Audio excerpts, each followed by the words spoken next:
É impressionante como chove crítica em cima do trabalho do Carille antes mesmo dele ter tempo de mostrar alguma coisa. E o pior, muitas dessas críticas são completamente desproporcionais. A pergunta que a gente tem que fazer é simples. O que dá pra esperar de um time comandado por Carille nesse Vitória? O estilo dele é claro, é um técnico que busca organizar defensivamente, que monta equipes compactas e que apostam muito em transição rápida, jogadas verticais, com velocidade e objetividade. Não é aquele futebol encantador, com posse de bola e troca de passes refinada, mas é o tipo de jogo que muitas vezes se adapta melhor à realidade do futebol brasileiro, especialmente quando o time está lutando contra o rebaixamento.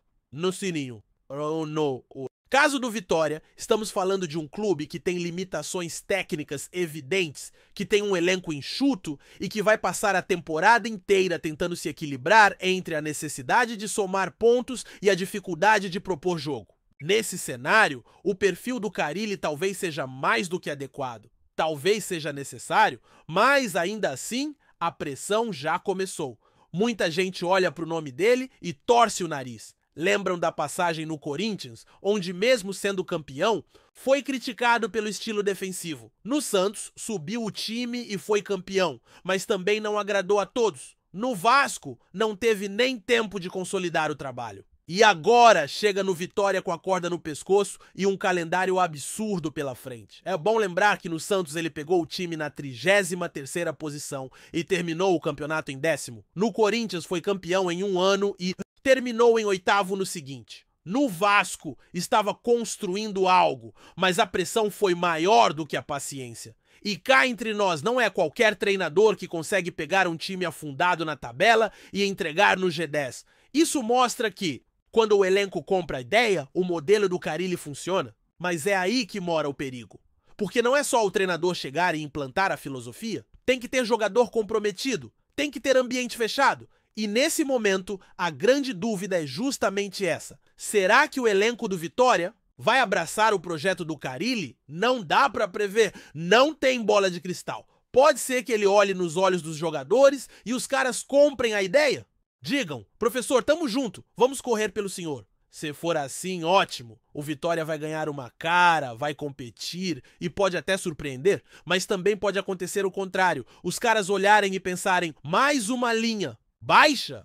De novo esse papo de correr atrás da bola e sair no contra-ataque? Não tô afim, não! E aí, por mais que o Carille treine, tente ajustar e insista nos treinos táticos, o time não responde. A gente já viu isso acontecer em outros clubes. Não é novidade. Às vezes não é nem questão de competência técnica. É ambiente, é entrega. É comprometimento e o calendário não ajuda. Olha só o que o Carille vai encarar nos primeiros dias de trabalho. Ele tem 5 treinamentos antes de enfrentar Internacional, Botafogo e Bragantino. 5! Isso mesmo. Um técnico que acabou de chegar vai ter só 5 sessões para entender o elenco, montar o time, ajustar o posicionamento, definir estratégia e ainda enfrentar 3 pedreiras. O Inter, mesmo na parte de baixo da tabela, tem qualidade individual. O Botafogo, jogando no Engenhão, com todo o clima pós-mundial, é sempre um adversário chato. E o Bragantino é um time que já está consolidado, organizado, com um projeto bem definido. E como ficam esses 5 treinos? Um treino antes do jogo contra o Inter, no sábado. Domingo é folga, o elenco está voltando de viagem. Segunda e terça tem treino em Salvador, mas na terça já viaja para o Rio para encarar o Botafogo. São 2 treinos só. Depois do jogo, volta. Na quinta, faz um regenerativo na sexta e um apronto no sábado antes de encarar o Bragantino no domingo. É humanamente impossível implementar qualquer mudança significativa nesse curto espaço de tempo. E aí vem a crítica, não ao Carille, mas à diretoria. Por que manteram Carpini por tanto tempo, se já sabiam que o time precisava de mudança? Por que não trouxeram outro nome antes, quando ainda havia tempo para treinar, ajustar, preparar a equipe com calma? Porque agora, com essa maratona, a gente não pode cobrar resultado imediato. Carille vai precisar de tempo, de ambiente, de comprometimento. Só depois dessa sequência é que ele vai de fato conseguir mostrar alguma coisa. Talvez ali, após o jogo contra o Palmeiras, quando o time tiver enfrentado Sport, Mirassol, Palmeiras, São Paulo, e então vai poder respirar um pouco. vai ter semanas cheias, datas FIFA para treinar. A de setembro, por exemplo, seria o espaço ideal para acertar o time. 15 dias de treino, 100 jogos, só focado na parte tática, na adaptação dos novos jogadores e na consolidação da ideia. E tem mais! Esse elenco ainda está passando por reformulação. Chegando jogador novo, estrangeiro que precisa se adaptar ao clima, à cidade, ao estilo de jogo. E ninguém sabe se o vestiário está fechado de verdade. Porque quando a diretoria diz que o grupo estava fechado com Carpini, e logo depois que ele sai tem jogador mandando indireta, recusando proposta, antes e aceitando depois da demissão, fica evidente que o discurso não batia com a realidade. Ronald, por exemplo, rejeitou uma proposta e depois que Carpini saiu, aceitou. Isso mostra que o vestiário já estava rachado há algum tempo. E mesmo assim, a diretoria segurou. Terceirizou a responsabilidade. Essa é a grande crítica. Quando falta convicção no comando, quando não há planejamento, a conta chega. E é exatamente isso que está acontecendo. Não se definiu um rumo, não se teve coragem para tomar a decisão no momento certo. Agora o Carille chega numa tempestade, sem tempo para treinar, com um time ainda tentando se encontrar, com a necessidade absurda de pontuar. E tudo isso em cima de uma meta traçada pela diretoria? 21 pontos no primeiro turno. Uma meta que já era ousada, mas que agora parece quase impossível.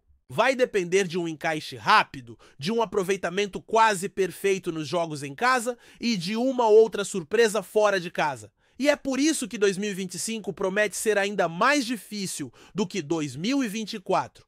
Porque se no ano passado a gente já sofreu com a falta de estrutura, com as dificuldades financeiras e com um elenco limitado, esse ano o desafio é maior. A expectativa aumentou, a cobrança é maior e o tempo continua sendo escasso. Não adianta sonhar com milagre. O Vitória vai precisar lutar muito, competir em cada rodada, se adaptar ao estilo do novo treinador e principalmente fechar o grupo. Sem vestiário unido, sem jogadores comprometidos, não há tática que funcione. Carille pode ser o nome certo para esse momento, mas ele sozinho não faz milagre. Ver como o time reage nesses primeiros jogos, entender se há disposição, se há entrega, se os jogadores vão de fato abraçar a ideia. Porque se isso acontecer, o Vitória pode se tornar um time chato de enfrentar, difícil de ser batido e que aos poucos vai subindo na tabela. Mas se não acontecer, se o elenco resistir, se as vaidades falarem mais alto, aí não tem jeito. Vai ser mais um ano de sofrimento, e dessa vez sem margem para erro. E a gente precisa falar de uma coisa que é chave nesse momento: o fator psicológico. Porque em campo, claro, tudo influencia. A parte tática, a qualidade técnica, a preparação física, mas quando o emocional do time está abalado, não adianta nada disso. E o Vitória hoje entra em campo com uma carga muito pesada nas costas. É pressão da torcida. É cobrança interna, é desconfiança no elenco e agora a chegada de um treinador que carrega um estigma. Porque Carille, mesmo com currículo, mesmo com conquistas, chega sempre rotulado como o técnico retranqueiro, o técnico da linha baixa, o técnico do futebol pragmático. E isso pesa, ainda mais quando a torcida está sedenta por resultados e joga toda essa ansiedade em cima do treinador que mal chegou. Agora imagina o cara entrar num vestiário novo, com jogadores que ele nunca treinou, com uma comissão técnica ainda sendo montada e com 3 jogos logo de cara contra adversários que estão entre os mais competitivos do campeonato. E tudo isso com 5 treinos. 5! E não é treino de pré-temporada, não. É regenerativo, é treino de recuperação, é tático apressado, é ensaio de bola parada. É o que dá para fazer com pouco tempo e muita pressão. Nesse cenário, qualquer erro vira munição para crítica. Se o time perde para o Internacional, vem a primeira bomba. Se tropeça contra o Botafogo, o torcedor já começa a duvidar. Se não ganha do Bragantino, começa a pressão por mudança. Mas aí que está! Mudar o quê? O treinador acabou de chegar. Não dá tempo nem de conhecer direito os nomes dos jogadores? E essa urgência é sintoma claro de um clube mal planejado. Quando você aposta em um projeto e muda no meio, tudo bem, é do jogo. Mas quando você segura um técnico, mesmo vendo que as coisas não estão funcionando e só decide trocar quando já está no meio do tiroteio, você não está planejando, você está reagindo. E quem vive de reação no futebol, na maioria das vezes, está correndo atrás do prejuízo. E o Vitória está justamente nessa situação. tentando correr atrás de algo que já devia estar resolvido. E aí coloca no colo do Carille um pacote de problemas e espera que ele resolva tudo em uma semana. Gostou da informação? Deixe seu like, compartilhe com os amigos e comente sua opinião sobre o que está rolando no esporte. Quer saber mais sobre seu time favorito? Continue acompanhando o Nordeste Sport News. Os corredores do futebol baiano estão fervendo com uma possível volta de um velho conhecido. Fontes próximas ao Barradão indicam que Zé Wellison, volante revelado nas divisões de base do Vitória, teria assinado com o clube para a sequência da temporada. Embora a diretoria rubro-negra ainda não tenha feito um anúncio oficial, os boatos são fortes nos bastidores, alimentando o imaginário do torcedor que sonha com o retorno de um jogador identificado com o Leão. Aos 29 anos, Zé Wellison acumula passagens por clubes como Atlético MG, Botafogo, Fortaleza e Cuiabá. Com sua marca registrada, raça, pegada e intensidade no meio de campo, o volante ganhou respeito por onde passou. No entanto, é no Vitória que ele viveu seus primeiros grandes momentos como profissional, o que reforça ainda mais a narrativa emocional desse possível retorno. Alguns perfis ligados ao clube nas redes sociais já dão como certa a contratação e imagens do atleta em Salvador nos últimos dias só aumentam a especulação.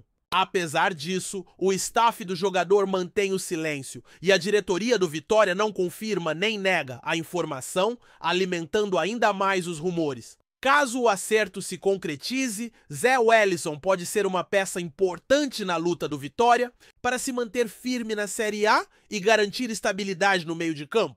O treinador, que já trabalhou com o jogador em outras ocasiões, seria um dos entusiastas da contratação, vendo no volante um líder técnico e emocional para o grupo. Enquanto a confirmação não vem, o torcedor rubro-negro aguarda ansioso, relembrando com carinho os tempos em que Zé Wellison desfilava raça e determinação no Barradão. Se o retorno for mesmo verdade, será mais uma história de reencontro que só o futebol é capaz de proporcionar.